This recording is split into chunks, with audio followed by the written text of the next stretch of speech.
I'm still invisible. I haven't looked. Okay. Not a huge deal.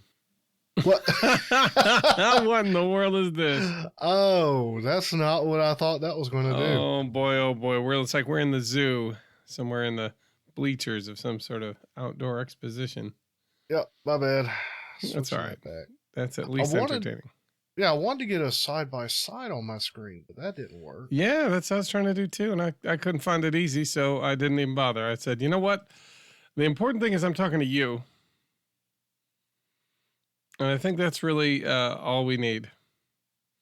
Yeah, I think that's going to have to be it.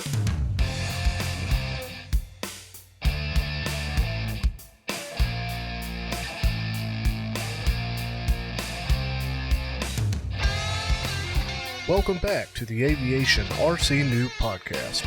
You found us. My name is Joe. And I'm Matt. We're here to be with you along your journey and to share our experiences in RC aviation. If you have any questions, thoughts, or want to share a flight story, hit us up at aviationrcnoob@gmail.com. Now, buckle in. Let's take off. And we're back. Welcome back, everybody, to episode 43. Matt's got a title here, ELRS The New Kid in Town. So, reckon we'll figure out what's going on with that here in a little bit. But, Matt, how you been? I've been all right, man. Generally been a pretty good set of weeks. I've definitely been able to focus on the hobby a little bit, just a little bit. It's been nice. Well, good. How about you? Been all right. Finishing out this month and actually finished my month up today, so that's nice. Yeah. And just tomorrow, in time. Tomorrow fires it up again. Oh yeah. Funny how that works. Yeah, I know. But I'm going to have to write a monthly report from all the stuff that happened just a little bit ago. I think we've actually gotten snow twice since the last time we were recording. This is like record stuff here in this area of the country. It snowed a lot, like 2 inches. And then it got cold and sort of threatened to snow a bunch. Well, so it did snow down here. We got I think my house might have gotten an inch that hung around in the shady areas for a couple days. Mm-hmm. And then the following weekend, so just a couple days ago, actually, I woke up one morning and looked out and saw there was snow on the ground. Like, what? Right.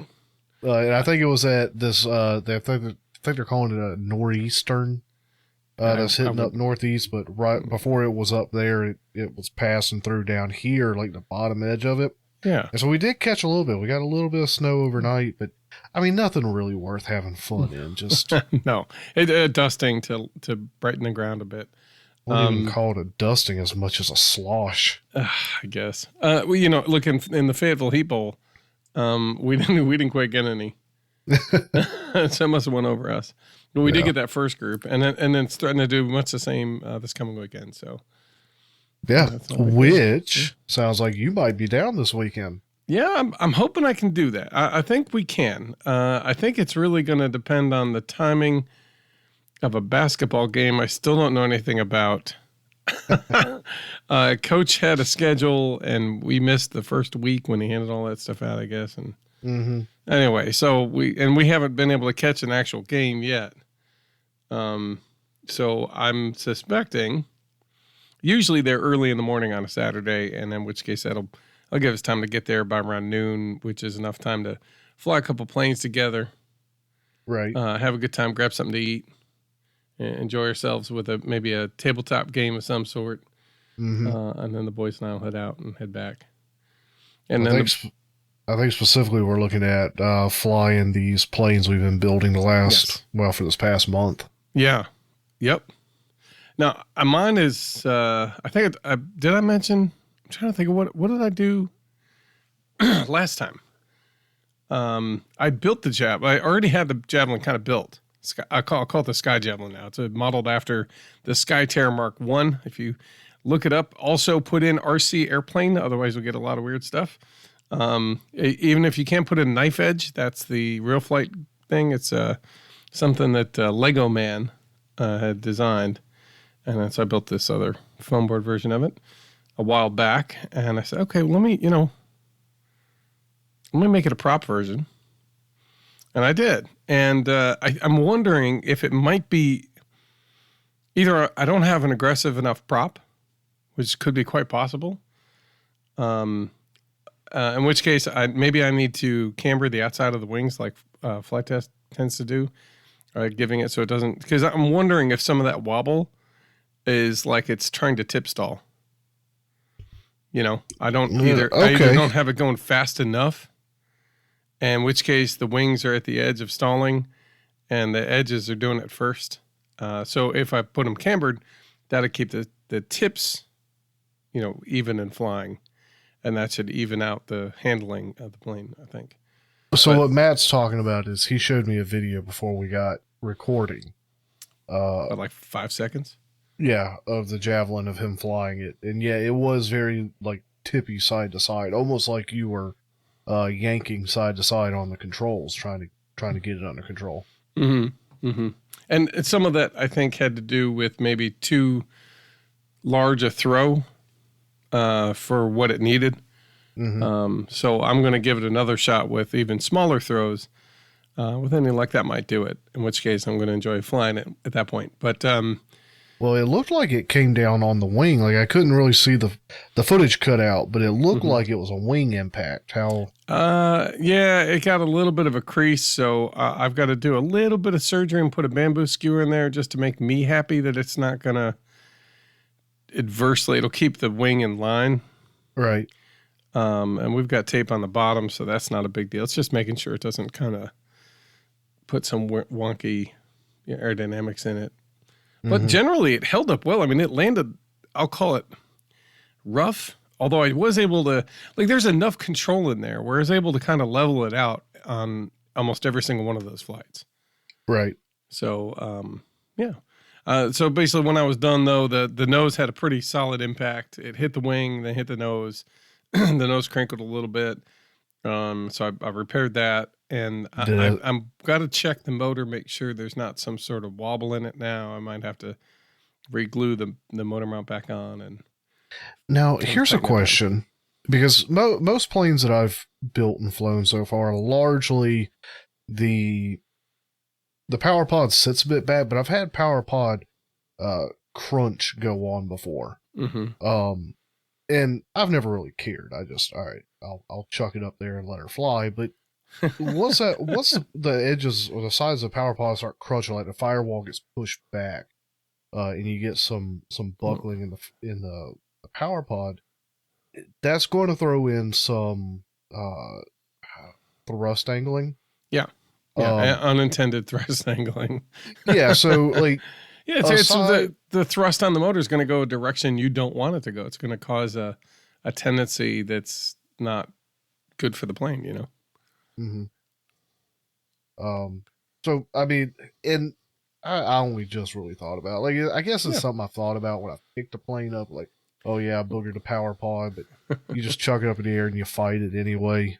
Yeah, no, I think for the most part, like with the power pod, usually when you kind of crunch it, you also kind of create a slot inadvertently where the barbecue screw holds it in, and that still keeps it lined up for the most part. So the angle change isn't huge. When you have a nose and it's just glued to the nose, if that nose isn't straight, you're kind of in trouble. Like I'm going to have with the 7 if I ever nose it in.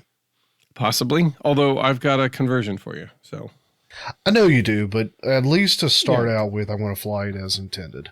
I think you'll be all right. And even if it does and it kind of gets a little off, you can cut the back of that to create a hole, and then you put the power pod in there. That power pod will be the straight piece.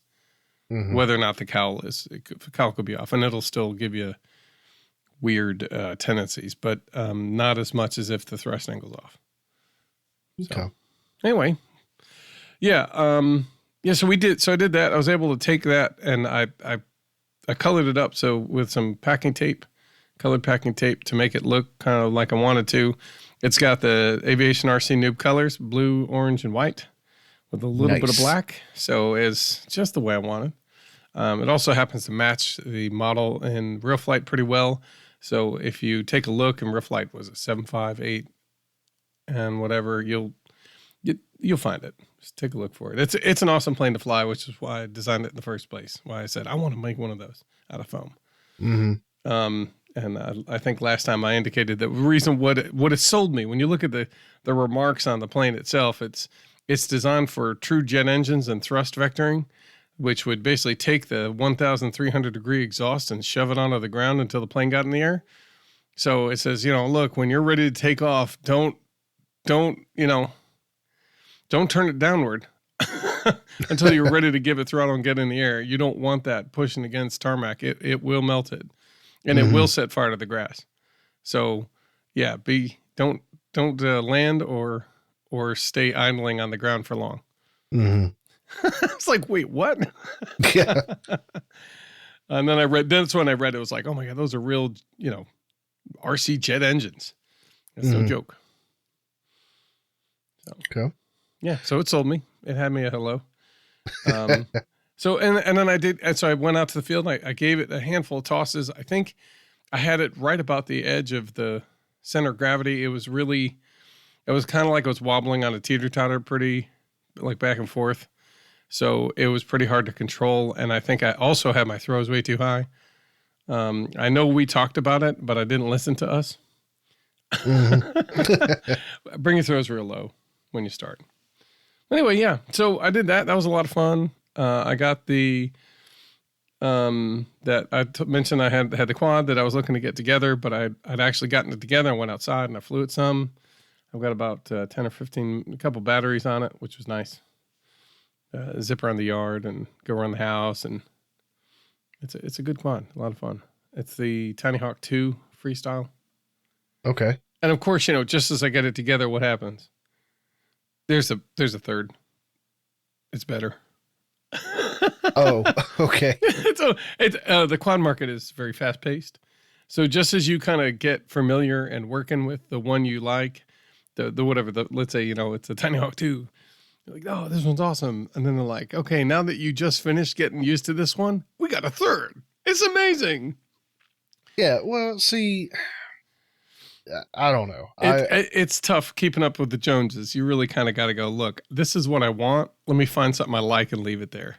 Yeah. Like not hobby related, I guess, but also is because I use it for hobby as well. But like I gave up one. I'm talking about my computer. I've never had like the top, the best. You're not a millionaire. It's been good.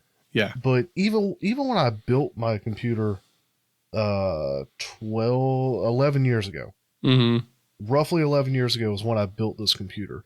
Still running on it. That said, is it technically the same computer? Well, it's the same case, but since then, I mean, when there's been some upgrades. Yeah, I mean, when I built it, it was the motherboard, the processor, the graphics. Like I bought decent stuff, and then it was like that for 4 years before I did any upgrade. Okay, and then nice thing about a desktop is I can swap pieces out, and so it was. Yeah, I mean, I went a long time before I started really upgrading pieces, and now I think there's a hard drive that's not working anymore that was original to this computer. Okay. It's all the case, but I still deem it the same computer. But it's just. But that industry has that same keeping up with the Joneses. Just when you get it installed, they're like, "We've got a brand new one. It's way better. You should have bought this one." And you're like, "Dude, guys, could you give me a second to even see if this is worth what I wanted the first time?" Holy cow! It's just fast paced. So you kind of, some people can keep up with it. Most people can't. And you know what? Get what you want. Get what you like. Yeah. And enjoy it, and don't worry about trying to get the next version. Oh my God! Enjoy what you got, because I probably you buy something brand new, and maybe other things are different. But I can tell you, like with my computer parts, one of the reasons I never tried to stay up was I buy the stuff, I install it, I use it, something new comes out. I can't just offload this computer part for like 90%, 80% of what I paid for it, just spend a little bit more and get the newest stuff. No. Chump change, Right. And it's it's tough. I guess my advice, and it's take the advice with the nickel it's worth. The penny it's worth? It's probably a penny. Actually, maybe less than that. Honestly, it's awful. But as somebody who's been looking like, oh, I want to get this quad. I want to get. By the time I get a quad up and running, they're like 2 versions ahead.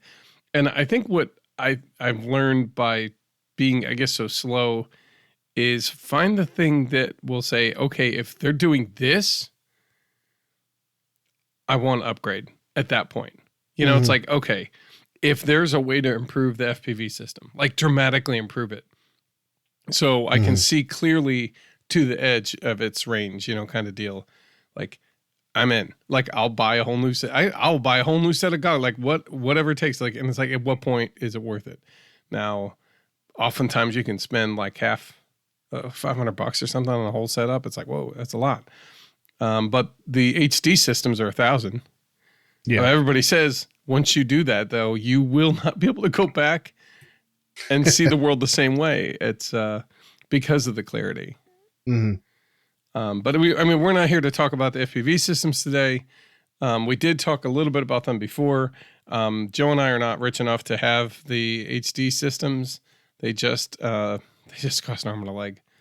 Yeah, and I'd rather use those arms and legs to buy airplanes. Gobs and gobs of airplanes.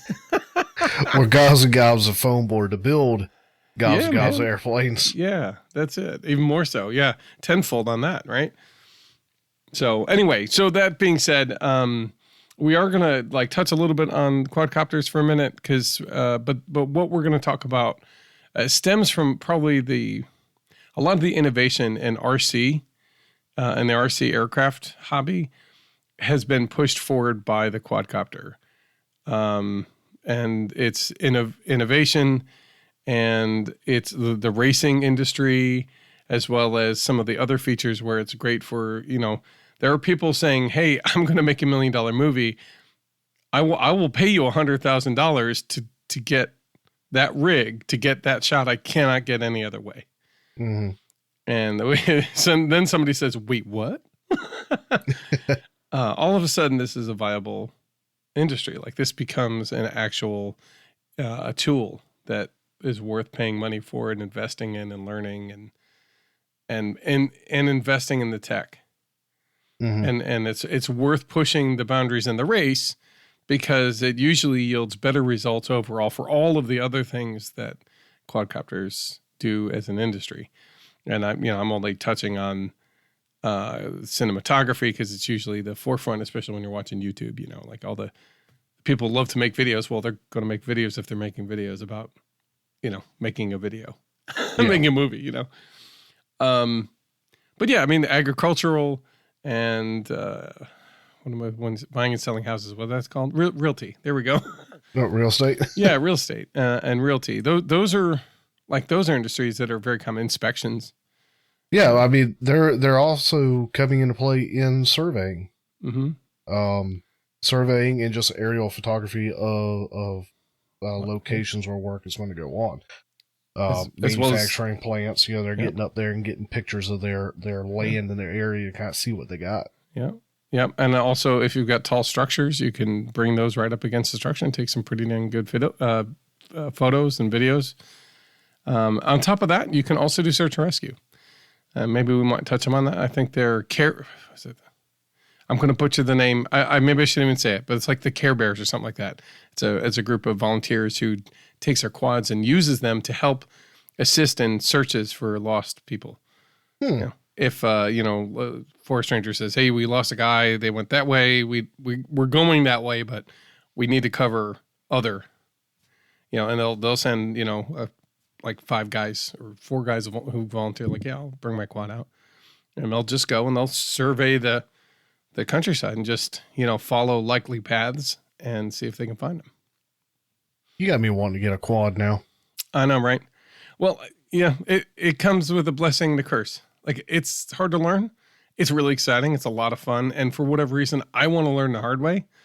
So I'm going through a lot of quads, but it's okay.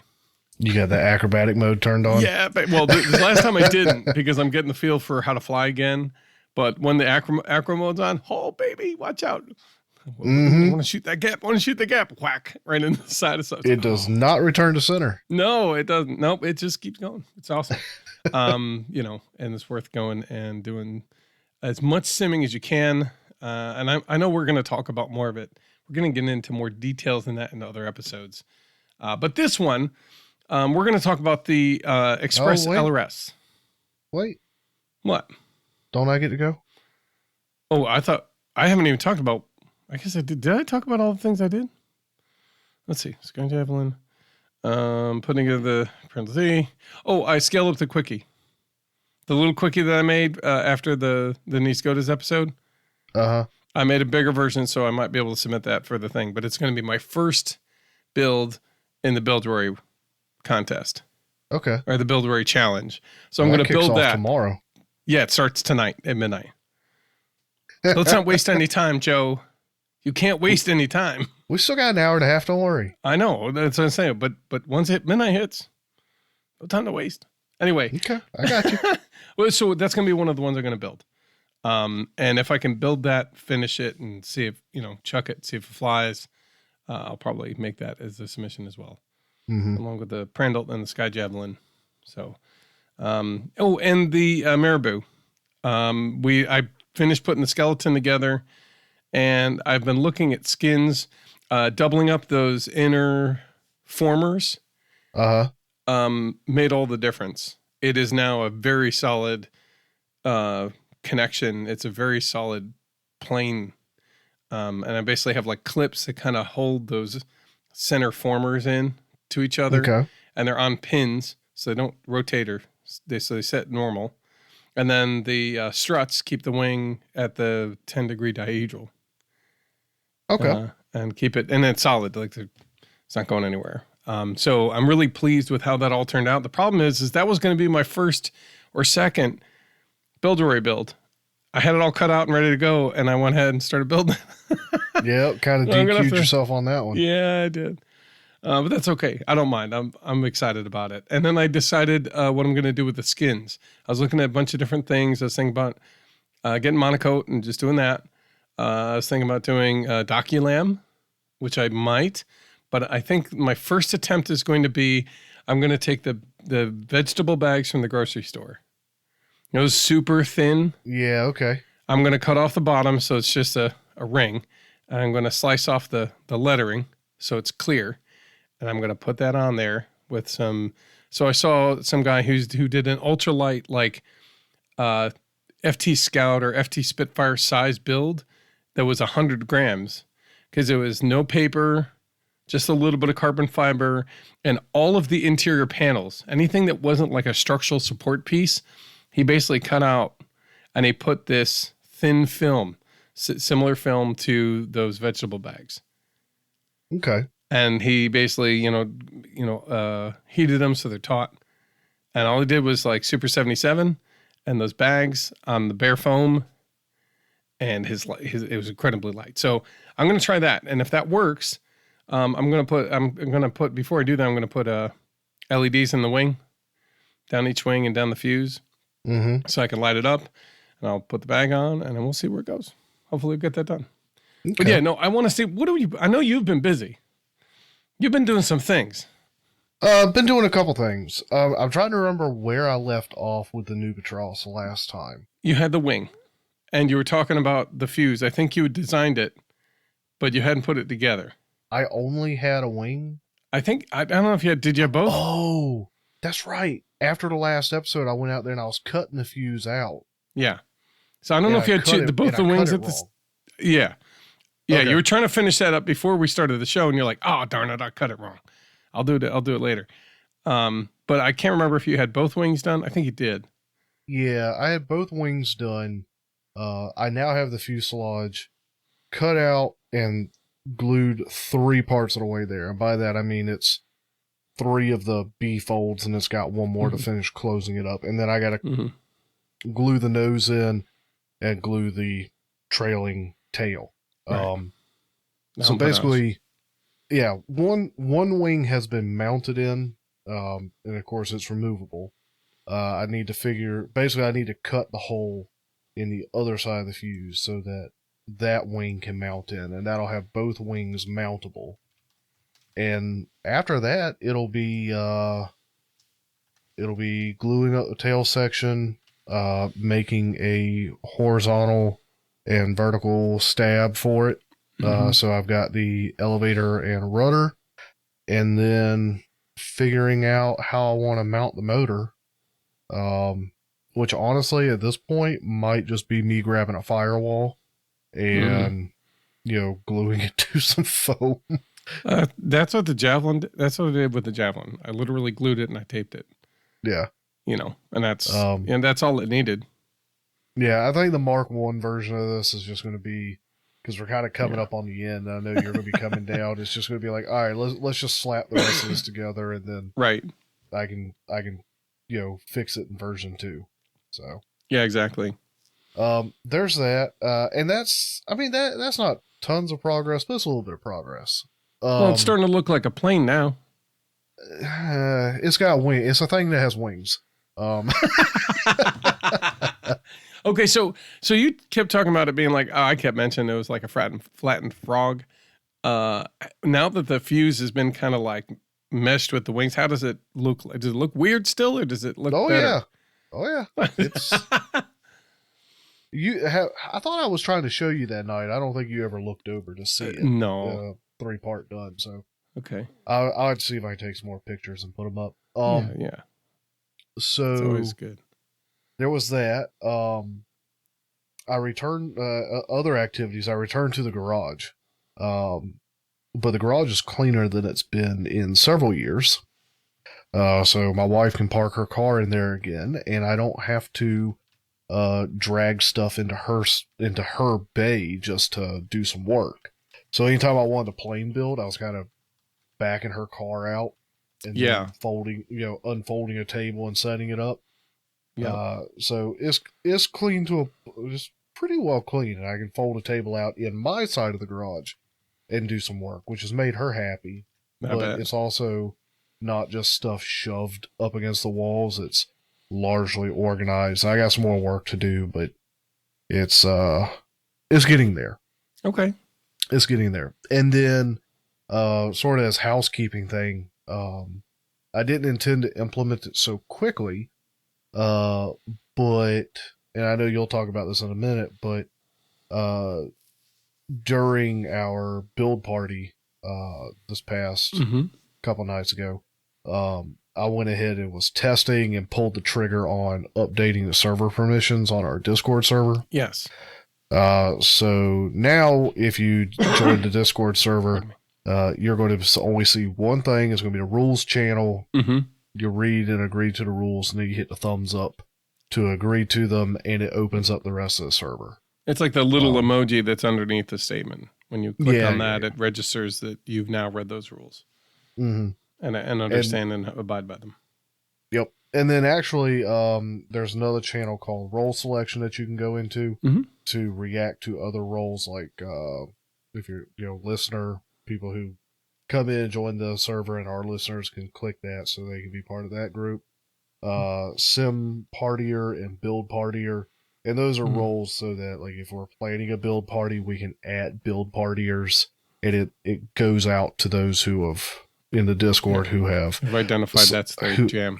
Yeah, who have clicked that. Basically, it assigns them these various roles. Right, and that way we're not harassing everybody every time we're doing something. Right. Not that we do a ton. But what we want to do is, like, if you're a simmer and you say, hey, I want to do a streamer battle with people. Hey, simmers, who wants to jump in the chat room with me? I want that to go out to the people who are interested in hearing about it. I don't want it to go to the builders and just the people who want to listen and chat about planes. Like, if you're not interested in simming, like, you shouldn't be bothered with it. Yeah.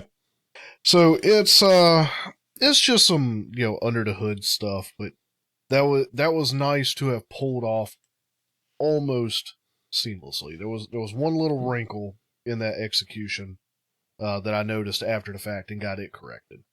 Joe, I think you deserve a golf clap for that. Thank you. Oh, well, thank you. appreciate that. Like I said, You did a good job. Yeah, it's no big deal other than, it's sort of some quality of life for us in the server. So, and we want it to be a welcome place for anybody who wants to do this with us. Right. And it just sets forward the ground rules and the expectations. And, our community was great. Not everybody that's in the community has gone through that process. But there's a lot of people that only pop in on the rarity. So, a lot of our guys have already, clicked to accept rules, and nothing was said. They just like, oh, okay. They're formalizing some stuff, and no, there was no big interruption. It just went. So that was nice. It was nice to see. We got a real accommodating community. Yeah. And very good stuff. Hey, if they feel like that's a pile of poo and they would like to tell us about it, where should they do that? Should they send an email to aviationrcnoob@gmail.com?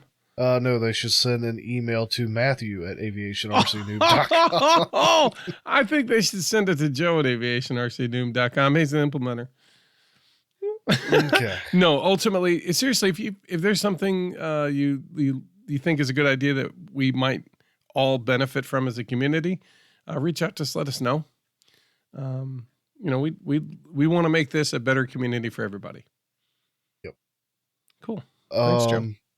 So the housekeeping, we got 2 weeks left on this build off? Yep. The the 2022 inaugural Hangar RC build off challenge is 2 weeks out from being done. We are now recording this on the 31st. You'll hear it a couple days later, so you'll have even less time when you hear this.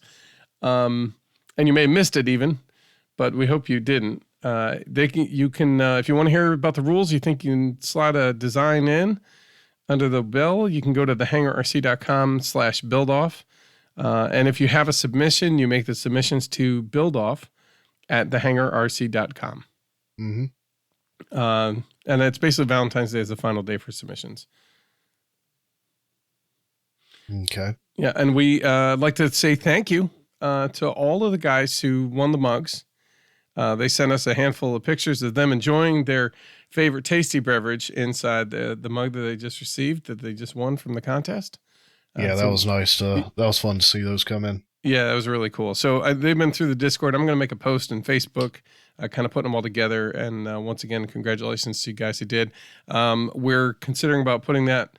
And once we get a store together, we'll have something available at that point. So be on the lookout. Anywhere between, soon and way later. Somewhere between here and a galaxy far, far away. Right, but Joe and I are at least it's on our brains, and it's something we look at on occasion. Mm-hmm. So, as a little side news, nothing crazy big, but a little something. rcdepron.com. If you remember a while back. What episode was that? I think it was like 23 or so. I couldn't tell you. We talked to Mr. Tanos, who runs that, and Mr. Depron, or Depron King, however he wants to be known as. He now offers 9mm thick Depron. So that's about like 50% thicker of a foam board sheet than a traditional foam board sheet. Now, is that sort of a big deal? Well, I mean, it's thicker. It means you can build bigger planes. You could build bigger builds. So when you want to make a monster build, you're not having to do it with really thin. You can actually build the structure with something that can hold it. Mm-hmm. And you may have to use less reinforcing. So I don't know. It just opens up some avenues of like, this wing is a little bit too floppy, or, I wish that I had a little bit thicker material to adhere this to. Right. There's another option. It's just, it's just a little something to use. And he offers it, and not just in the big full size, which is like 4 foot by, I'm grossly rounding here, 4 foot by 2 foot. But he offers it in the smaller, 30-inch by 24-inch size for a reasonable price. Like I think 6 sheets for $40. And I say it's reasonable in that it ships to your door at a pretty reasonable price for you to just try. If you love it, You can buy a bigger bulk amount. He certainly has it. He's got a couple pictures of it littering his yard. I've never seen so many boxes of Depron, but it was his entire yard. Yeah, I mean entire yard. But you know, well, he said when he orders it, he's got to order like a crate, a container of it. Yeah, yeah. So where is it going to go? Anyway, so he does his best for that. But I just want to look, if you're a Depron fan or you're still interested, know that there's an additional offering. I know some people are always like, well, I don't know about Depron because it's a little flimsier. Maybe it's not, but it doesn't have the paper backing, so you need other ways to reinforce it. The 9mm might be something that kind of might wet your whistle to give it a try. So I wanted to bring that up. And I know the Hangar RC has got some things in the works. He has picked up something that should help him. Oh, yeah. Cut out. So he's going to have basically his skins pre-cut, I think is what he's aiming for. Can we say that? Well, I don't know. That's what he's aiming for. No, can we say that? I don't know. He's mentioned it on his show. I thought that he's aiming for it. I know he mentioned it on RC After Hours. Okay. That's what he's aiming to do. And I know on our build night, he showed up and it was showed exactly what printer, he was. Yeah. So he bought basically like a larger scale, I'll call it cricket, because everybody seems to know what a cricket is, a little cutter. So he's got a larger scale one. So he's going to see what he can do with that and make his, what he does, make it even easier to do. Okay. So I'm looking forward to see what comes of that. So be on the lookout for it. I'd say between now and Friday, when I'm doing the final editing on this, you should probably reach out to Sam and make sure he's fine with us saying that, even though he's already mentioned it. Yes, just double check that he is. I don't think he'll have a problem, but you're right. It's worth it. So if you hear this, Sam said it was okay. If you don't hear this, you won't you're going to hear in the first place. If you don't hear this, it's going to be us talking, a small gap. And if you don't hear this, Sam Platt said it's not okay. Redacted. Moving on. Yeah, I think we'll have a recording at the end. We'll just stop and say redacted. So I think the last really of the house building stuff is you did a build party a couple nights ago, sort of last second. Oh my God. I want to apologize to everybody, including you, Joe, who picked up the slack, and I appreciate it. I turned into the sleepy old man who sat down on the couch for 5 minutes and fell asleep. First off, you announced this build party like the day before. Like the night before / morning of, like I said, build night tonight. Let's do it. Let's have a great time, right? And I'm like, this is gonna be great. And I knew I had time, and I knew I was gonna sit down and build for sure. There's a bunch of other people who were like all kind of chatting, like, oh, I can't wait to build this or that. Mm-hmm. Like this should be good. And it was coming close to the end of January. I wanted to have one in January, even though it was impromptu.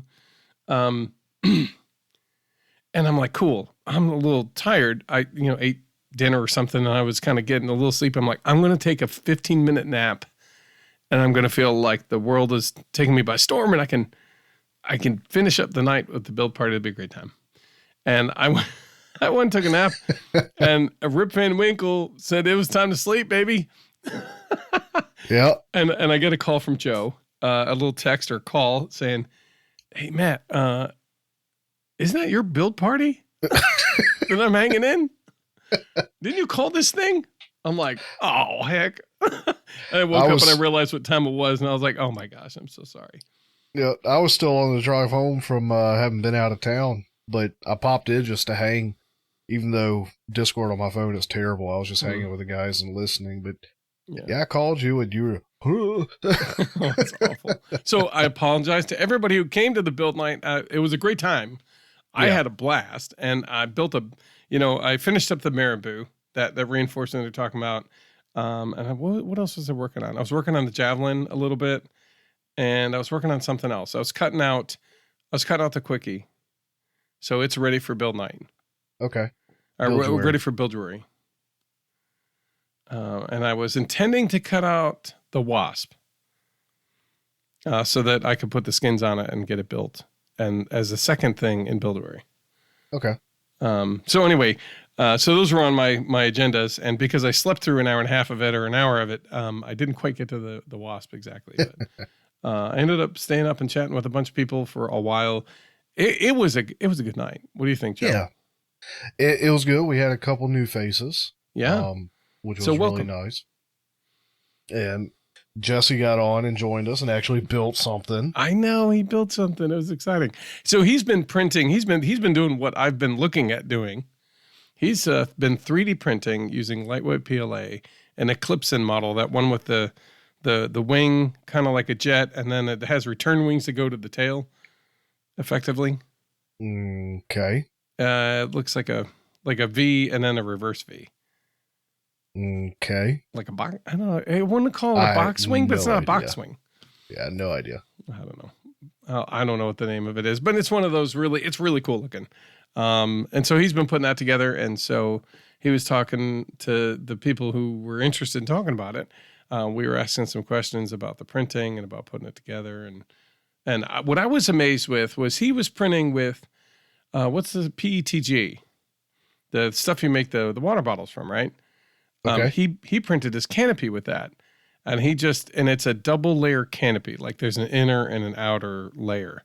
It's not solid and it's not a single shell. But it was incredibly see-through for what it was. Like it was still like almost as if you were in, with the bathrooms with the warbly tile, so you can't really see anything. So it was like that. And he said, yeah, if there's a way to kind of put a smooth layer on top, this would be like crystal clear.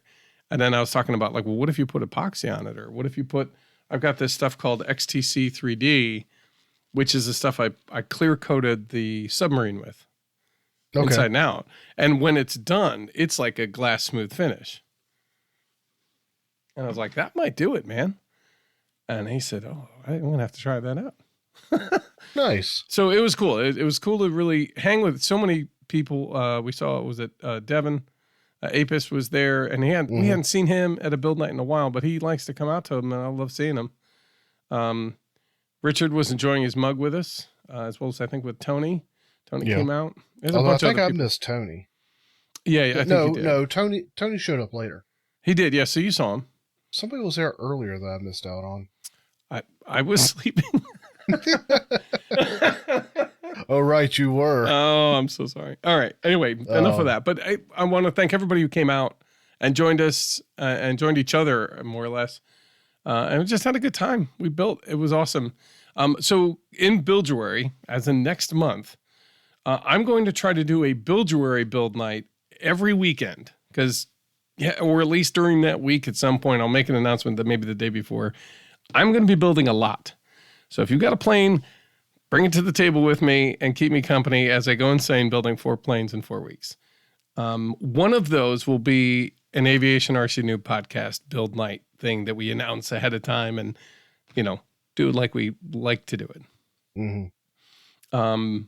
I'm not sure if we should do that earlier than later so we can accommodate last minute build off. Contestants, or should we just do it at the end and everybody, if you did the build off contest, share what you did. Yeah, I feel like given when this is going to go out and such, it's probably best that we do it later in February. Okay. Yeah, keep your eyes out on the Facebook page and in Discord. Yep. For announcements about a February build night. I have my Scout STEM night is the 19th of February. So I could do it the 18th. That wouldn't be bad. I'd probably be cutting out all the stuff I'm going to bring to STEM the next day. So, yeah. Well, we'll figure out a date. We'll get it out there. All right. Sounds good. All right. Now, Joe, I tasked you last week. I put you under the gun to come up with a plane to give us a history about. You did such a great job last time. I was like, dude, I want to hear more. Well, we'll see how it goes. My notes are like 5 lines long on this plane. So, well, that must mean that you know this plane inside and out. All right, give us what you got. Okay. So it's a mystery plane, by the way, to me. Yeah, I hadn't told Matt what it is. So Matt, don't go do any Googling. Oh. But I want to paint a scene. If you happen to know this, I didn't know anything about this plane. All right. So If earlier it's a today, balloon, I'm going to be disappointed. no, it's not a Okay. balloon. All right. It flew. It has motors. There was forward motion that keeps it in the air. It is an airplane. Okay. Um, so while I was on the road today, I was like, man, I don't know what to do, what to talk about for the plane. And so while I was sitting at a red light, I quickly hit YouTube. It was like, I just searched for some planes or some ideas. I found a video. I was like, so many planes, top list, this, that. Right. And so I started listening to it while I was driving down the road, and one struck me. I did a little research on it, and so here we go. Let me paint a scene for you, and if you happen to know what it is, just go ahead and call it out at some point. This is where we insert the chimes of imagination. It is World War II. Naval mines have been in use. Ooh. Okay. Mines in the early war were your typical contact mines, where they littered the water, boats ran into them, boom, set them off. Okay, mines, not as in mind, as in MIND, but mine, MINE, they blow up. Got it. Right. Explosive mines in the water. Okay. Okay, now it's a more treacherous image. Right. And again, originally they were contact mines. Boats went into them, hit them, set them off, big explosions, destroy ships, like sink them. Yeah. But then they were also using them for anti-submarines, anti-submarine operations. And so I think most of your mines got put out in entrances to passages or bays that would mine all that, or common routes, or routes that they thought ships are going to be taking. So you've got all these mines, but then the Germans come up with a different type of mine, one that could be put beneath the surface of the water, a good ways down. How far, I'm not exactly sure, but a little ways below the surface. Okay. And did not require contact with a boat to go off. Oh, it was the pressure wave of the boat going over top that would set it off, yes?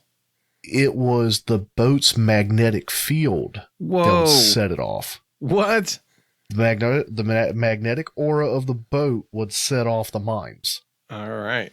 Specifically, as I understand, and I don't know a whole lot about these mines, it had to do with how the boats cut the vertical magnetic field of the Earth's magnetic field.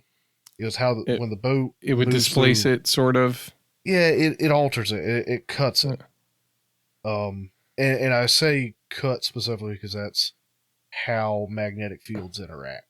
Gotcha. How things interact with a magnetic field. All right. And so by cutting it, and the boat was above the mine, it was cutting the field in such a way that the mine could detect it. Okay. And it would that would trigger it. It would go off. Well, these were much more devastating because you couldn't see them. Like the boats couldn't see them because they weren't on the surface. So, and also you didn't have to contact it. You could just be over it and it would go off. And the pressure wave in the water of an explosion, would destroy. Even if it was a submarine, would just crumple the submarine. Right. So, or even a boat. I mean, it doesn't do. It's not like it's kind to the boat either. Oh no! It lifts the boat up out of the water. So, one of the ways to get around that, and it stumped them. It stumped the British and others for a while. The sort of miracle breakthrough that happened was, and these mines, if I remember correctly, were deployed from aircraft.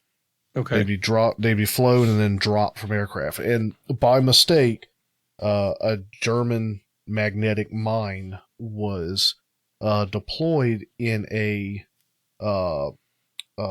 shallow, very shallow bay, where it wasn't supposed to be deployed, but that's where it got deployed. And the British saw it, realized it was like, oh no. So they like, I guess the guys like stripped everything metal off of them down to their shoes, belt buckles, anything metal. Yeah. Went out and retrieved this mine, brought it in, disassembled it, And disarmed reverse it, engineered it. Yeah, it figured out what was going on with this thing. They're like, oh, that's why. Okay. That's what they figured out. They were magnetic activated. Whoa. And so they started looking into countermeasures. And whether degaussing came along at the same time or afterwards, degaussing was a method. Yeah. Okay. They would either degauss periodically. So what is degaussing or degaussing? Basically demagnetizing. Okay. If I understand it correctly.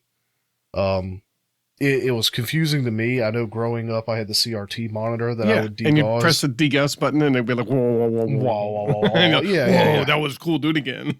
Yeah, do it again. And it's like, no, it's got to charge back up or something. Yeah. It takes like 5 minutes at least. I remember it too. Anyway. Yeah. Our age is showing, Matthew. I let it hang out nowadays.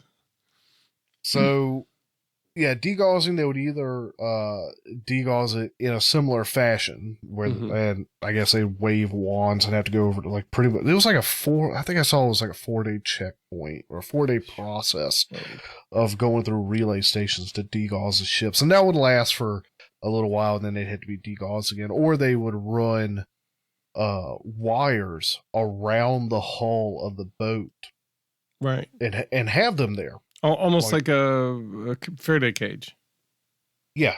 And it would wrap around the boat and they would stay there and they'd run current through it at the right amount to basically negate the boat's magnetic field. And so it wouldn't show up on like magnetic sensors. It would still be visible to the naked eye and like sonar and like all that, but the mines could detect them. But you still hadn't guessed what this plane is. No, hell no. Hold on. Okay. No. But I'm looking at degaussing. The purpose of degaussing, according to Google, and I don't even know where it comes from. I don't even know. It doesn't matter. FAS.org, whatever that means. Anyway, it says degaussing system is installed aboard ships to reduce the ship's effects on the Earth's magnetic field. In order to accomplish this, the change in the Earth's field about the ship's hull is canceled by controlling the electrical current flowing through the degaussing coils wound in specific locations within the hull. That's exactly what you described, but I don't want to know. I don't want to go further because I don't want to like ruin the surprise, but that's really wild that's the measure you go through to make sure. I mean, it's good because it's like, I don't want to get blown up. It's basically a stealth field against these mines. Well, against magnetic mines, yeah. Mm-hmm. So they find out that it's magnetically activated. And they're trying to figure out how are we going to deal with this thing. In comes the Vickers Wellington bomber. Okay. The Vickers Wellington bomber, and I'm going to talk only a little bit about it. Is a twin-engine, long-range, medium bomber. Okay. That's about all I'm going to say on that. That they repurposed into a minesweeper. Okay, tell me more about that. Called the Wellington DWI. DWI was an acronym for Directional Wireless Interface, which was a cover story for what was actually happening. They took the Vickers Wellington and put basically a bamboo hula hoop around this thing. It's a ring that goes from the nose of the plane out to the wings and then to the tail section. Right. Did I say bamboo? Balsa. You said bamboo, but sorry, balsa. Point is, it's a wooden ring, and it's a wooden ring, and inside of it they ran a aluminum, basically bus bar. Okay, right. Okay, right. And in the bomber, they took out all its armaments, all the extra stuff, and they put in the first version a Ford V8 motor. Okay, Ford V8 diesel motor to run a generator to power the aluminum coil.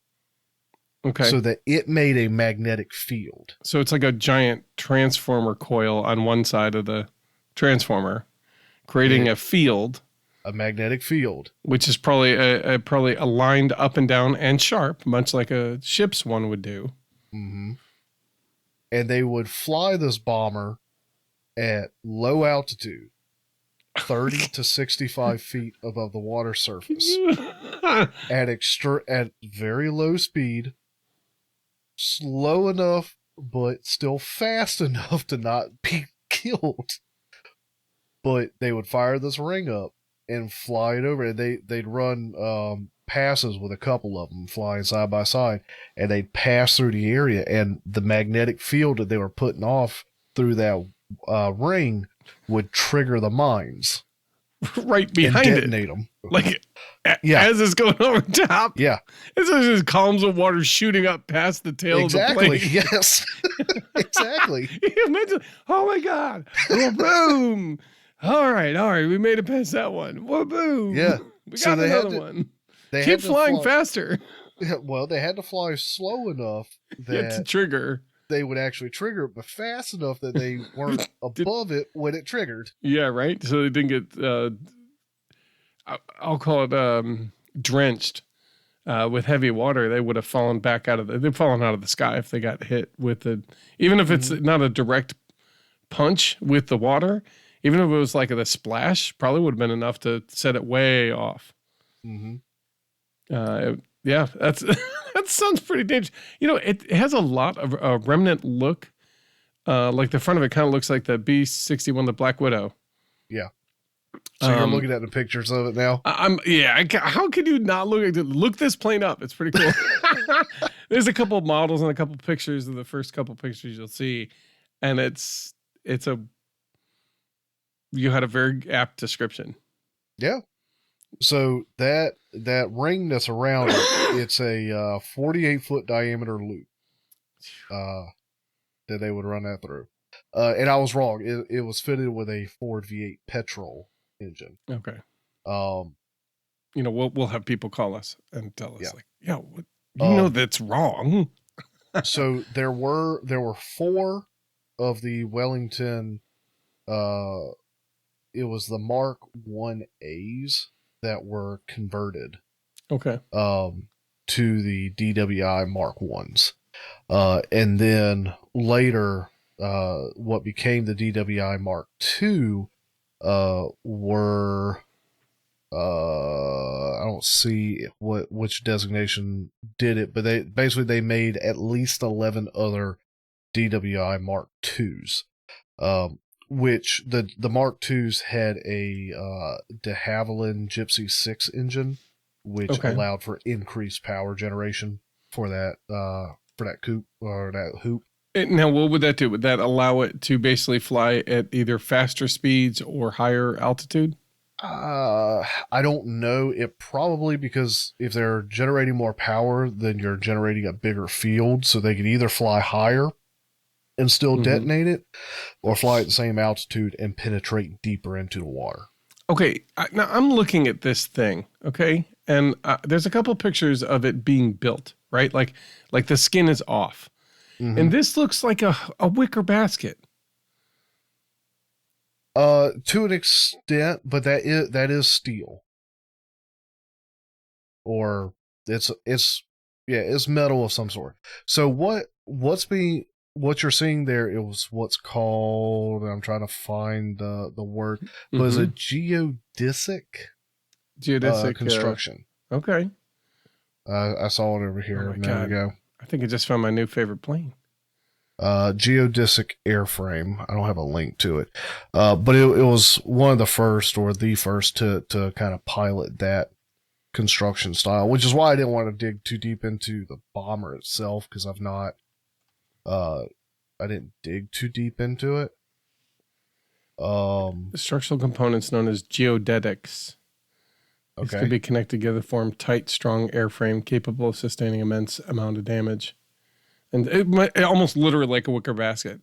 You could kick a wicker basket and it's just sort of like, it doesn't care. Yeah. Well, for those that are familiar with 3D modeling with meshes. That's exactly that. Yeah. And so actually that geodesic design did come in as a benefit.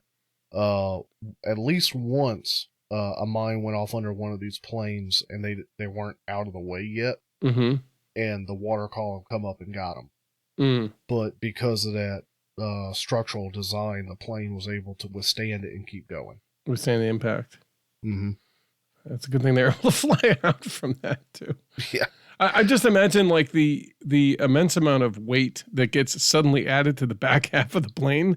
And you and I both know it's a tight balance. And if you're already at the edge, that's going to make it really hard to fly for a minute.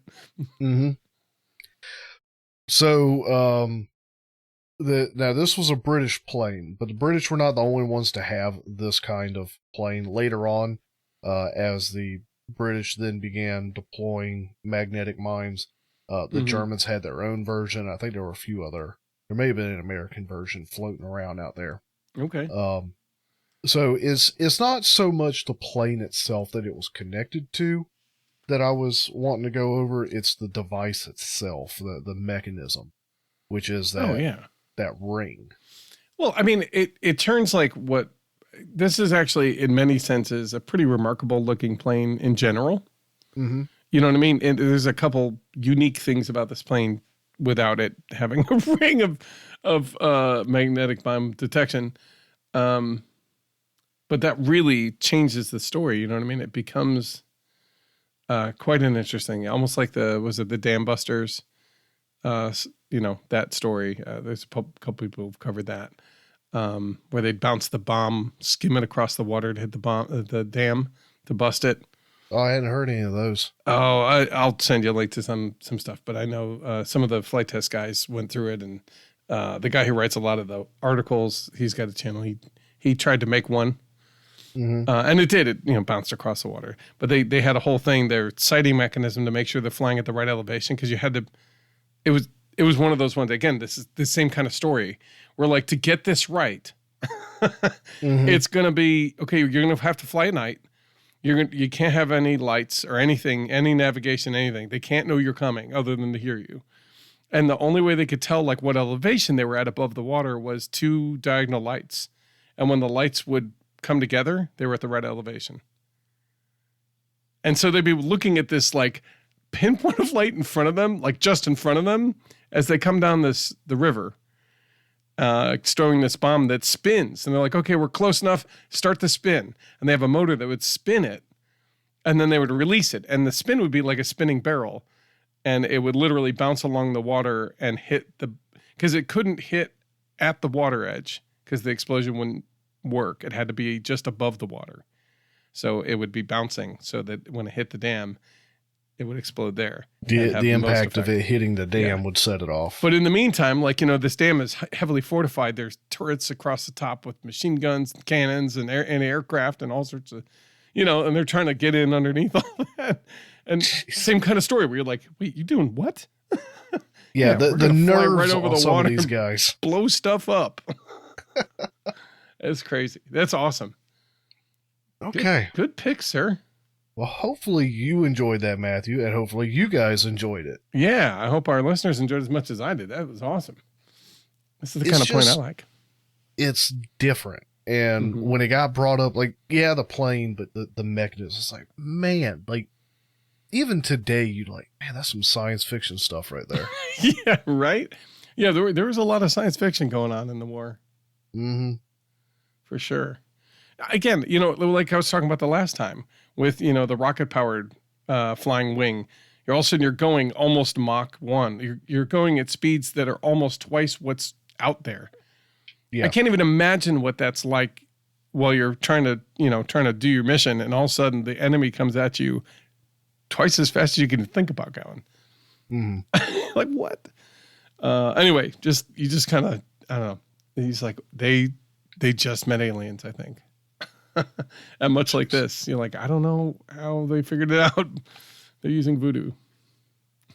Nice. Well, thanks, bud. That's awesome. Yeah, man. Ooh, all right. Well, we'll need to look for a couple models. I'm sure somebody's done the Vickers in foam, and I'm definitely certain that somebody's done a couple of these in balsa. So I'll see if I can post a couple links for you guys to look at and see if it's something you want to try. Maybe you can make your own little magnetic mines with firecrackers and fly this thing over some water and see if you can set it off, I guess. I mean, that would be, if you do, please send us video. or even if YouTube has somebody who's tried it. I want to see it. I've not seen RC version. I feel like that would be problematic at this point. Oh, I'm sure. Because it'd be awful. Well, we're flying electric planes. Yeah. Imagine how that magnetic field would interfere with the radio reception and servo control and all that. Who knows? There's only one way to find out. Somebody try it and let us know. I know, right? It's maybe one of those things that doesn't scale. You know what I mean? But we'll see. I'm sure somebody, hopefully, if you're a listener who knows something about this and can tell us what probability it is that one of us could build a scale model that works, chime in. Give us an email and let us know what you think. Or meet us on Discord and tell us at the next build night. I'd love to hear it. Cool. I guess that brings us to our main topic. Yeah, go for it. That would be Express ELRS. Express long range, and I didn't write it down. Systems. I don't think it's systems, but it probably is, because that's the simplest and easiest thing. I'll look it up in a second here. It's basically, I'll call it the new protocol in town, but it's not really new. It's been out since March, I think. But as it's gone from something that somebody did, and they made a one-off or a couple off, people tried it, said, oh, this actually works really well. It is basically, it uses the Crossfire protocol, and it's supported by OpenTX and Betaflight, and it uses the LoRa modulation, radio modulation for LoRa as long range, and it's using a couple different methods to basically increases the range, and it also decreases the latency. So it's like a double winner, but it's not all roses, but it's pretty impressive. And that's why it's kind of taken the people who suddenly give it a try and are like, wait. We can go how far? 2.4 gigahertz. Everybody says you can only go about like a mile and a half. That's all you could ever think about, which is like what, 2.5, 3 kilometers. And everybody's like, yeah, that's all you'll ever get. I mean, just the way this wavelength is, this is how it's going to be. Well, the way the antenna, I guess, is situated and the protocol is set up and the power structure. So what it is basically really low power requirements to send wavelength of really good distance. And we'll talk about the how far and the latency in just a minute here. So the pluses to this system. I'm going to go over the pluses. I'm going to go over some minuses. And I just want you to be aware that it's out there. So a lot of us seem to have moved. If you were on the old Tyrannus system and you have like a 9XD or what is a Q7, I think is the latest version of that had OpenTX. Everybody's moved who either has that. It seems like a lot of the community has moved to Jumper T16s, or I even have a multi-protocol module that still it doesn't have OpenTX, but it's got something similar, the Jumper T8. But there's a Radio Masters, which have broken off, and they all run that same protocol, right? They all run OpenTX, and they all have a module bay in the back for an FR Sky module or whatever. And it allows you to kind of swap out one radio system's hardware for a different radio system's hardware. Before the 4-in-1 chip, that was pretty much the only way you could basically use more than one manufacturer's radio system, right? And I've got a radio system here that I'm showing Joe, and this is actually the FR Sky R9M. Okay, and that's the long range module that basically Crossfire has been in this game for a long time for long range. They run on 900 megahertz, and so it can go for 10 miles, 30 miles. Okay. And of course, the further away, the longer the latency, and the 900. I thought your chart here has crossfire at 50 hertz. Where are you looking? That's different. We'll get into that in a second. It's a 900 megahertz radio length system. So we run 2.4 gigahertz. I got if you want long range, you do 1.2 gigahertz or 900 megahertz, right? So basically, or 433. So as you're doing kind of like half wavelength steps, you are increasing the length of the wave, and therefore it has further distance per trough and further penetration. So you can go further the lower the wavelength. Okay. But I guess there's some trade-offs. I don't know radio that well, so I'm going to stop talking out my back end on that part. But basically, so one of the pluses is this thing has low latency, which means that instead of sending a packet, and let's see, Crossfire sends packets at 50 hertz. That's 50 times every second. 50 times a second. Mm-hmm. Okay. And that was like the best. Now you could update and upgrade the Crossfire, and the max you could send packets out at 150 hertz. Now that was like the gold standard, and everybody's like, dude, it's rock solid. It's not going anywhere. And it's not a bad system at all. But the packet lengths and the way Crossfire protocol sends things out, the actual like module, it's a longer packet. Right, it actually sends out more information for longer, and that time means that's how long it's got to take to send out another packet. Right. So that's where your latency gets down as low as maybe 150 hertz. Now, this new Express LRS has found a way, and we'll talk about it, that basically you can change that. Now its base at 900 megahertz frequency can send out packets at 200 hertz, so 200 times a second. And as much as with the 2.4 gigahertz frequency, it can send it up as much as 500 hertz or even 1 megahertz, 1,000 hertz. So it can send out packets with incredible frequency, which means that your controls are going to be tighter, right? Your plane, even though it's really far away, is getting more information. Even if it misses some, even if you miss 3, you're going to get the 4th one at the same time you would, at like half the time you would get like a Crossfire packet. Right. So even if you miss a couple, it's okay. You're still getting such response rate that you probably wouldn't even notice it. And I think, and so what you end up having is more packets per time, which means faster responses. And if you're a racer, you're going to notice.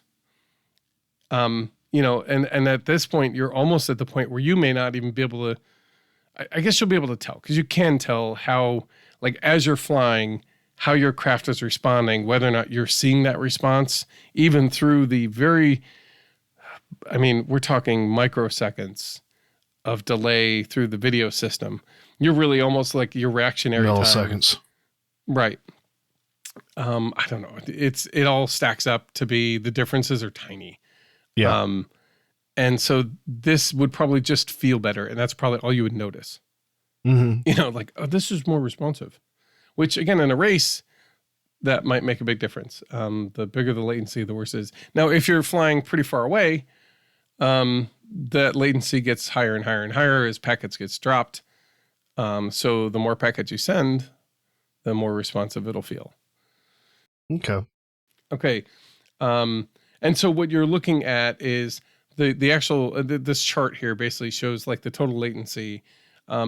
As you increase in let's say just 2.4 gigahertz, as you increase the refresh rate of the signal going out from 150 hertz, the delay is somewhere around 12 milliseconds.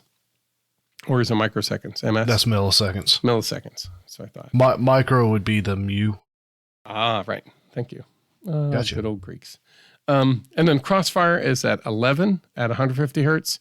Then when you get the Express LRS, At 250 gigahertz, it's down to 3 seconds, a little bit under.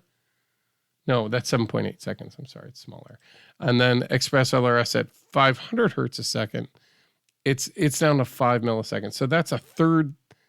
You're getting 3 packets sent out in the same time as the best that Crossfire could offer, which is some of the best that's out on the market before Express LRS. Okay. So when people started seeing this, they're like, whoa, what the heck? And I believe Happy Model paired up with these guys to start creating the product. And then now the other exciting part about this is open source, right? So it's not proprietary. It's not secret. Anybody who makes a module, their stuff will talk to anybody else's receiver, right? So if you don't like the one receiver, you can buy from a different guy. Now, the only difference is their tolerances. Are they going to meet the specs well enough to have a reliable product? Right. And that's really what you're going to be comparing. Like, do I buy a product from somebody I know and I trust who's going to put together a good quality product? It may be more versus something that's just cheap and that'll probably work and it'll be fine.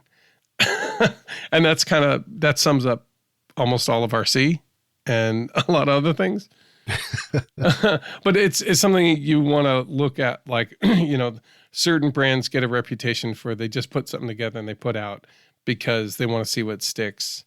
The quality control is not as good as some other companies, I don't know who they are. I just know that it seems to be, that's just the way it is. So be on the lookout for that. If you know somebody who's heavy into this, ask them what they'd rely upon, and then they'll tell you the makers to steer clear from, or some of the makers these guys will steer you right. You know what I mean?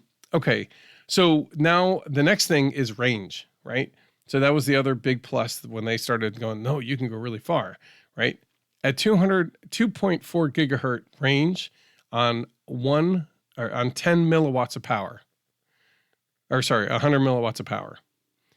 You can, some of the guys at the 500 hertz refresh rate were going out to 33 kilometers, which is like 20 miles, I think. 23 miles or something like that. And then I think at that point they were actually hitting a failsafe.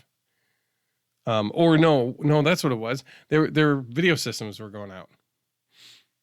Their video systems weren't able to go that far. And now, they were high up. It was all clear, air to air, no obstructions, any of that stuff.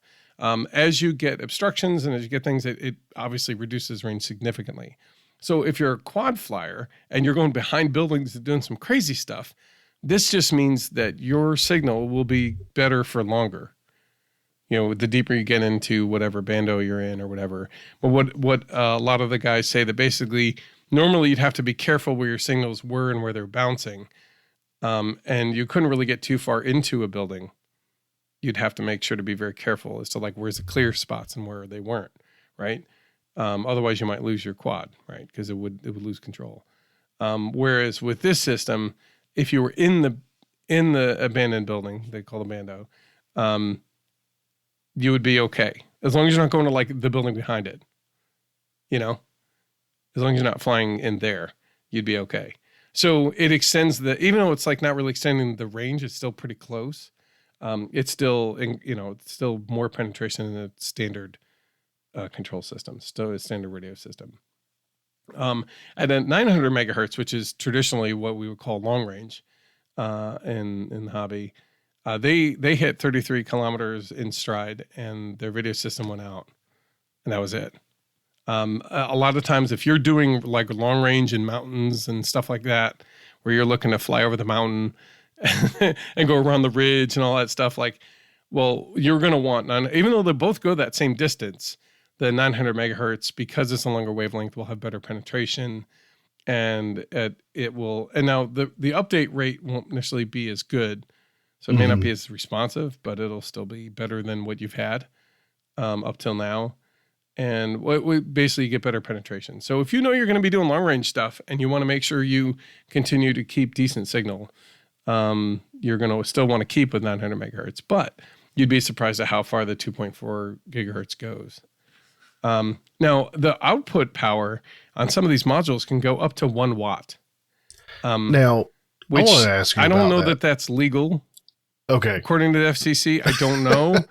That's what I wanted I'm going to say touch on. consult your local regulations for radio power. I think 1 watt is the max you can do before you get you're basically a ham radio license. Oh, wait. I thought that's what I was going to say is maybe it was the ham radio license or the amateur radio license that let you go up to the 1 watt. And it may be. It's been a while since we talked about that. I will lean back on that disclaimer of please consult your local radio guidelines for maximum requirements. And if you need a ham radio license, please fly responsibly. Make sure. And a lot of that is just making sure you understand when you do these things where you're saying, I'm going to fly at 1 watt, screw all this other stuff. It lets you know like what you're stomping on. You know, if you understand how radios work, when you do 1 watt, it's saying like, yeah, you may be stomping on like emergency services. So you may want to keep that to a minimum. A lot of these things, they won't be omnidirectional. They'll have it set up with a Yagi, which is basically a directional antenna. And the more reflections in the Yagi, which is basically the more the rings or the loops, the more directional it is. And so the tighter the beam, which means the further it goes, but you can't go much further. You know, you can't go side to side. You can just go along the line that it's pointing, you know? Anyway, so that's one way to take the same power or lower power rating and have similar penetration, similar distances. So the cool, and this is the other thing, this is what quadcopter pilots are really excited about.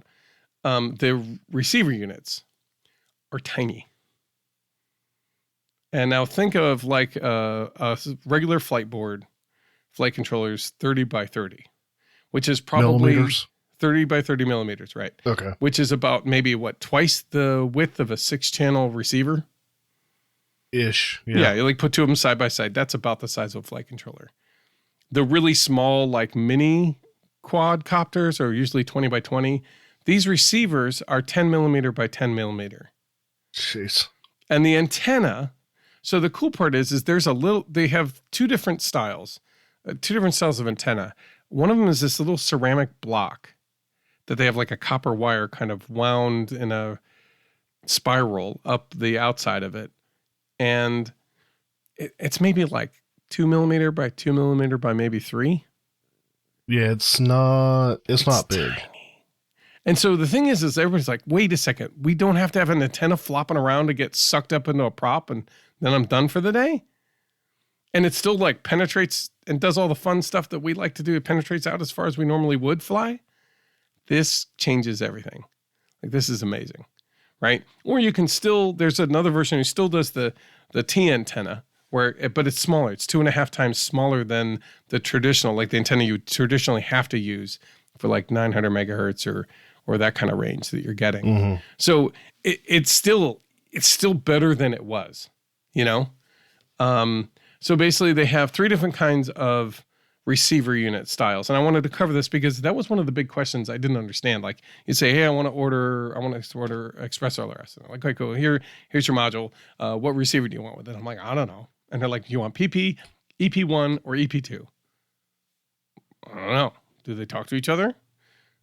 You know, like I want to know that they're going to work.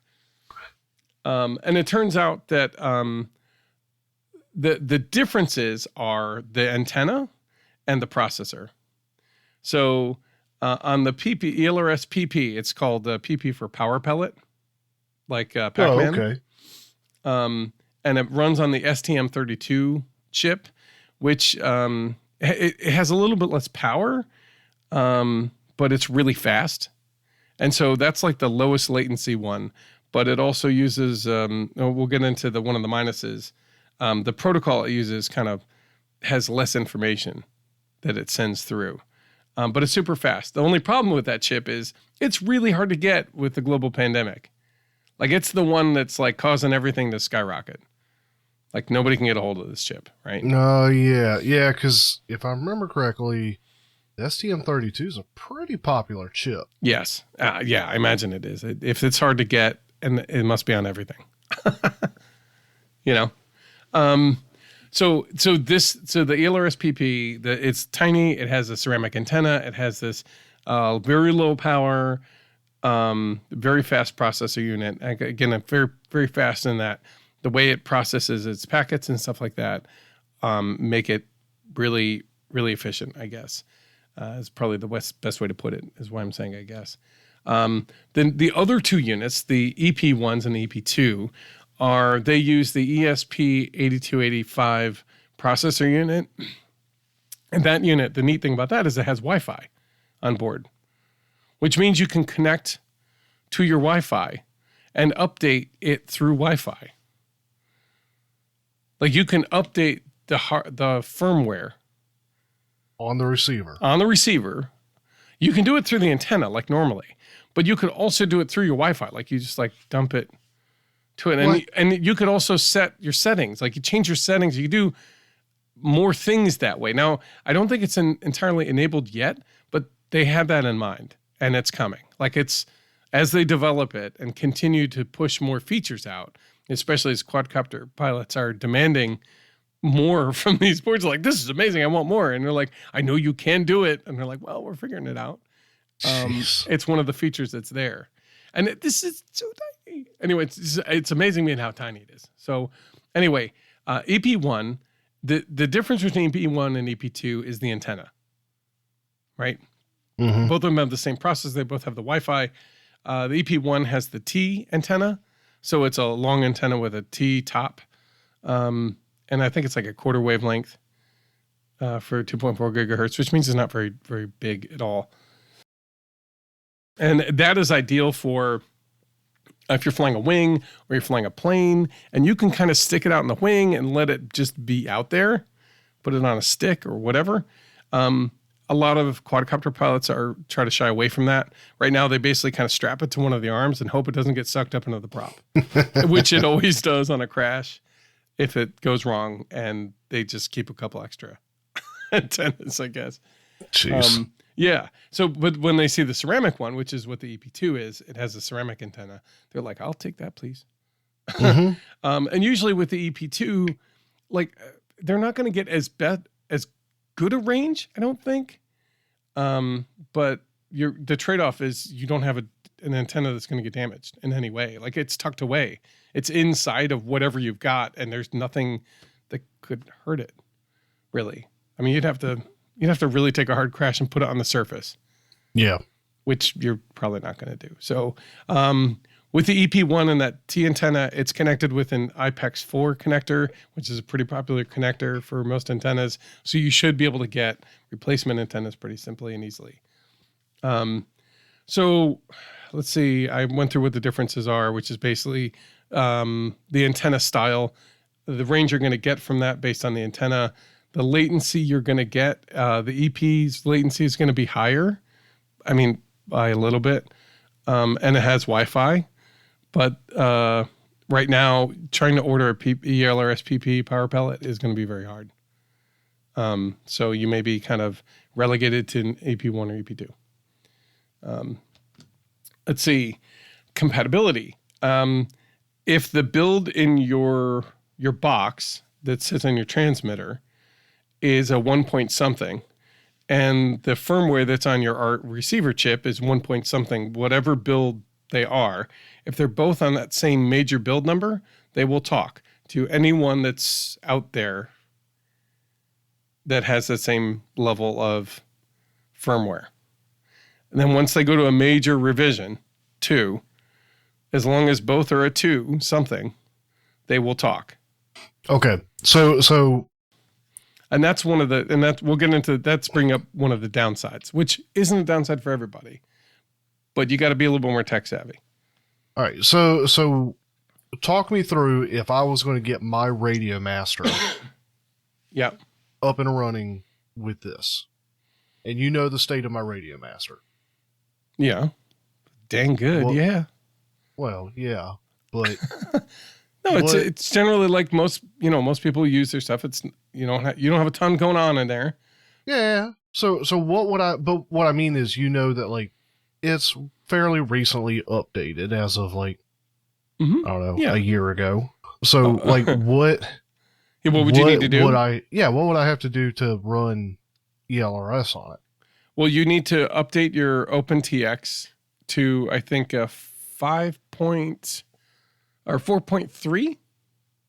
Okay, Okay, close that's where ELRS is being included in the in the OpenTX OpenTX software. firmware. Yeah, in the software. Yeah, exactly.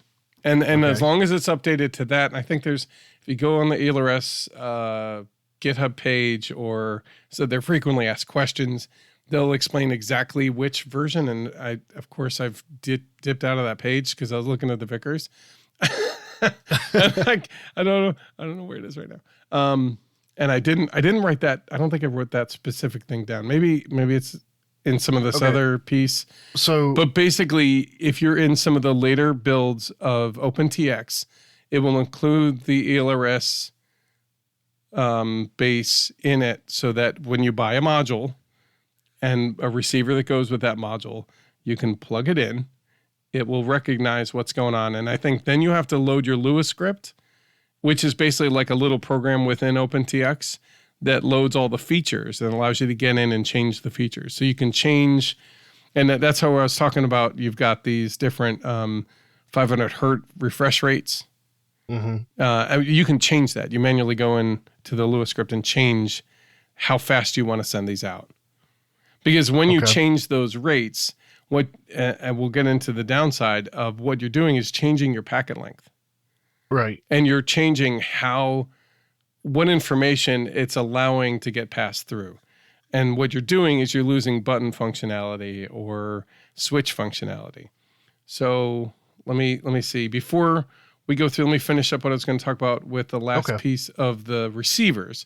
The cool part about it is if you have the R9M, you can reflash this thing you already own that may or may not be obsolete to you, and you can increase the range by tenfold and change the refresh rate on it. You can use the same hardware that's in this thing. And the basically, R9M being the FR Sky. The FR Sky module. R9M 900 megahertz module. And you can basically update it with this new firmware, and it will be ELRS. And you can even do the same thing for your receivers as well. And one of the things that's neat about this is you set a pass code. And as long as it's not the same as anybody else who's out there, which, I mean, I don't know, you put it as your handle, and that should be enough. Like for me, I'll set it all as Foamy DM. And I doubt anybody else out at the field. Well, you can go in and mess with me if you want. But I find it to be very unlikely that my passcode will be, you'll probably have yours as whatever goose or whatever you're going to make it. Maybe make it as I love cats. I don't know, but whatever it is, it's yours. And then every receiver has that passcode. As long as it's powered up, they'll see each other and say, "Oh, okay, you're like me. Okay, we're good." And as long as it's not hearing something from somebody who has a different passcode, it's like it ignores those. And all they bind on the passcode, not on a binding process. Exactly, and which is essentially what the binding process is effectively a bind code. Just it's not actually written out, but they effectively do that. In that case, I got to get receiver memory going with my transmitter. I hadn't figured that out yet. It would be in the ELRS receivers. Like it's in there already. Like you. No. I mean on my transmitter. With my other receivers, I hadn't gotten receiver memory. Oh, okay. Like where I switch my plane and it switches the receiver and it just pairs right up. I have to rebind every time I switch planes. Oh yeah. Well, I mean, and you still may need to do that with the other ones. But this one would be using this module. It sends out a passcode. It talks to the receiver that's powered up saying, yep, I'm the same passcode, and you don't have to worry about them. And you may still have to rebind the other ones, but this would be fun. Yeah, you probably should, because that'll make it simpler. It's just something I hadn't figured out yet. No. That's good. And there's tutorials out there, and when you get a need for it, you'll go do it. Yeah. Let's see. There's light versions. So if you have one of those gamer pad style transmitters, they have like thin, slim versions or light. So they're thinner and they fit in that slot in those. And so that's really the only difference with those is that they fit those gamer style transmitters. All right, let's see. I already indicated the receivers will work as long as they're the same, like 900 megahertz works with 900 megahertz. 2.4 gigahertz works with 2.4. You can't mix the two. They're two wavelengths, so they're not going to. Yeah, that makes sense. Right. But I already talked that basically if you have a 900 megahertz transmitter, it doesn't matter what receiver you have. As long as it's running ELRS with the same wavelength, you're good. They will talk. Okay. Which is pretty cool. So that leaves a lot of functionality and versatility for a fleet, right? And then the big thing is like how many channels does it support? It's great for quads because quads don't need a ton of channels to pass through information-wise. But they always basically start with 4 full resolution channels for sticks 1 through 4. And then they basically limit, depending on which mode you're going to do, like how small the packets you're going to send out. It'll limit. Now, maybe in our show notes we can summarize this, but I'm going to talk through it really quick, and then we'll move down to the downsides. Yeah, go for it. The standard mode has 4 2-position channels sent for every frame, and you can increase it to 8 in 1.0, and it gets dropped in 2.0, like the versions, the 1.0 version or the 2. So that might be a reason why you drop back to the 1.0 ELRS firmware. That's because you want a different amount of channels that get sent out. Or you can do hybrid switches. Hybrid switches 8 mode, which is 1 2-position channel, aux 1, channel 5 is set for arming. Then 6 times 6 switches that are 2-position, 3-position, or 6-position. And they're set as aux 2 through 7. And then 1 16-position auxiliary switch, which I guess would be a pot. A potentiometer. Yeah, I was about to say, who has a 16? Oh, a pot. Yeah, a potentiometer. Gotcha. Right. And then the 6th position. What's 6th position? Well, if you notice the 6 buttons on the top of your transmitter for the Radio Master, that's a 6th position switch. And you click on one. I mean, you can configure it that way. How about that? Oh, okay. It's not, you can switch it however you want. But when you click on one, you click the next one over, the other one turns off, right? So essentially you're having a 6-position toggle. Okay. Is effectively what it's set up as. You can change that. I haven't use for those yet. Yeah, exactly. I me neither. I haven't figured that out either. I'm sure there's a great thing, but that'll be a different day.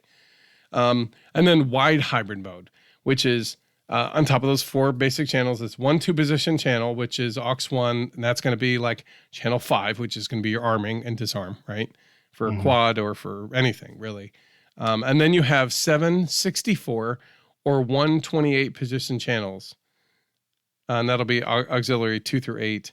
And then you'll basically be able to go in through Lewis script and figure all that stuff out. And those are clearly pure potentiometers. Those are those sliders on either side of your, or the back of your transmitter. They're the potentiometer knobs, maybe they're combined switches or combined, what are those called? Like the script things where you say, oh, well, if this switch is doing that and the potentiometer is doing, I've got a bunch of different, gradients. Okay, yeah. Like my throttle is combined with a slider. So it essentially changes this and that with the throttle position. So, okay, you set that the throttle position makes an auxiliary 8 effectively become a pure slider. So you want 128 positions. Matthew. Yes. I could use a switch to kick in afterburner. Just limit my maximum throttle to 75%, but then when you throw a switch, it goes to 100%. You need to do that with your 6S. You make a 6S plane, and then it flies like a 4S up until you hit that switch. I'm sorry. You were saying that. Oh, that's perfect. Ooh. So you can tell that basically there's a lot more information as you go down the modes, right? Mm-hmm. And so your packet length in the standard mode is going to be tiny. Hybrid switch 8 mode is going to be the medium level, and then wide hybrid mode. Now, it depends on how you set your thing up and what switches you need. Me, I don't think I need more than a couple 2-position or whatever switches. I don't care. I need on, off, high, low, pretty basic. Gear up, down, flaps, yes. Or no, like, okay, we're good. So standard mode might work for you. With quadcopters, that might be all you need. You make a couple, switch combinations, and that works. Now, the downside is this has to be connected to a flight controller because there's 4 channels. And so it supports telemetry. So it has a receiving and a transmitting. Okay. And that goes in and out of the flight controller. And of course, that helps control the channels. That's actually all the information packets. And then it disseminates that and then passes it to your control surfaces, your motors, or whatever. And then, of course, it's got power, power and ground. But I mean, the other downside is you got to be familiar and comfortable with flashing firmware to your hardware. Yeah. And that's a process that not everybody is familiar with, wants to even think about doing. What do you mean I have to erase this and overwrite it with something? What if I mess it up, Mm-hmm. Something that a lot of people concern themselves with. But this is when you're near the cutting edge, which is what this is. I guess it's the price for progress, right? I'm sure at a point it'll be all old hat and it'll all be just stuff that you do in the OpenTX, interface. Yeah, as it all gets figured out and people work on more efficient and friendly ways to interact with it. Mm-hmm. Yep. And again, as it becomes more popular and robust, it's going to be used for different things. The cool part is it can be used for. It's designed to work with a flight controller, so it can really be used with like any type of craft, but like that also limits kind of how you use it, I think. Mm-hmm. And then like one of the pluses is the bind phrase because it just talks, right? The bad news is it's got a bind phrase, and if somebody, I guess, wants to be a jerk and figure out your bind phrase, they could really mess with you with like their transmitter. Oh, check this out. I don't know. I suppose the downside. So it seems like the downside, and maybe the downsides are limited information is what you're trading for speed, for the refresh rate. Speed and range, yeah. Yeah, for speed and range. Exactly. So, I mean, it seems right now like it's a winner chicken dinner for anybody who wants to try it. But it's also new and it changes fast. And in a month, it may be obsolete. True. Right now, we don't know. It hasn't stood the test of time, right? So, anyway, so that's Express ELRS as best as I could describe it to you. And I hope that helped you understand what it is, because you'll notice like right now, if you go to any like quadcopter videos, anybody who does those, they'll have at least 2 or 3 videos on Express ELRS. You go to Josh Bardwell. I'm going to promote a couple people that I just happen to watch. Curry Kitten, Painless 360, Andy RC. Those are all quadcopter guys. And then like Nurk and Bot Grinder and those kind of like DRL racers, Drone Racing League racers. Like they've got their own channels and they're like, yeah, they're involved in this too. So they're excited about it, but they're all like, well, there's some trade-offs. Yeah. But if you're long range, but I think most of everybody who's doing that kind of stuff is like, no, it gives us more freedom to do the things we want to do. And ultimately, I think that this might be something that will help everybody. Okay. We'll show some links in our show notes for sure, so you can check more information out on for yourself. We'll see if we can put some plane plans for the Vickers. If you want to build one of your own and try to put a bamboo ring on it. Balsa. Sorry, right. Balsa ring. I appreciate that throwback, though. Yeah. So I guess that brings us, if that's it, then I guess that brings us to what are we going to be doing in the next couple of weeks? Well, I'm going to be finishing up this glider, hopefully. Yep. And then hopefully Saturday, you'll we'll come fly down. Together. Yeah, we'll be mating it. Yeah. Yeah, I hope so. And that's sort of the only thing I'm thinking about right now, hobby wise, is getting that working. Because even once it's done, then I've got to go back in and I've started putting plans into I know this program's right here somewhere, Inkscape. Yep. I got more to do. Yep. So yeah. If you wanted to eventually be a a laser cut kit at least has to have like, yeah, I have a plan. Even if you took a picture of the plans and had that with the submissions, like if you drew something out and said, this is what it is, and be like, I'm going to make a digital version soon, I promise. I think, it shows them that you have the understanding how to rebuild it, Yeah. And we can all work from there. Well, good. What about you? I'm going to be building like a mad fool. So Build-A-Worry is upon us. As we finish this up, I don't know what time it is because all the clocks are 11:51. 11:51, which means when we finish this up, it is Build-A-Worry, baby. Yep. Yeah. Depending on how quickly we wrap this up. Exactly. So I'll be building the Quickie. I'll be building the Hanger RC's Wasp. I may be rebuilding the Marabou. I may also be going for something very, very, very, very simple. Maybe another walk-behind glider with a different motor system or something. Or making it somehow lighter with some of those bags. I know I'm going to be flying more of the Tiny Hawk 2 freestyle quad, like I did today. And I know there's one more plane in there that I'm going to build somehow this month. But in the next 2 weeks, it'll be the Quickie and it'll be the Hanger RC's Wasp. Okay. That was it's a lot of information this episode. Yeah. There's a lot of detail in it because it's not just your average, receiver and transmitter. Mm-hmm. And I just mean all around too. Yeah, man. So you're trying to talk to us about magnetic fields. I thought we were going to get a lesson, and if you put enough power in it, it generates this much magnetic field per power unit. Yeah. Anyway, anything else? No, that's all I got for now. Be on the lookout for Build Night announcements. They'll be coming.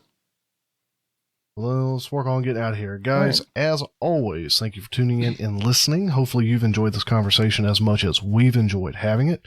Feel free to reach out to us via email. You can reach us at aviationrcnoob@gmail.com, or you can reach Matthew at aviationrcnoob.com, or me, Joe, at aviationrcnoob.com. Feel free to swing by our Facebook page, check it out there, because that's where we'll be posting announcements for the next build party, as well as our Discord server. I'll have a link to join the Discord in the show notes below.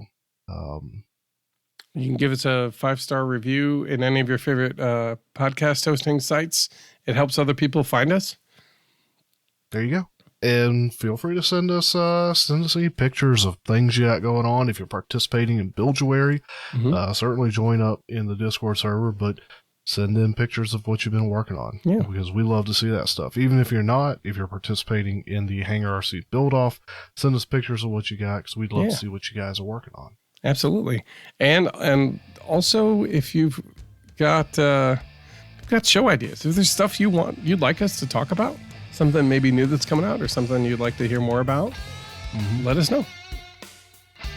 All right. Matthew, anything else? No, man. That's it. All right. We're going to get out of here, guys. Thanks again, and we'll see y'all next time. All right. See you next time.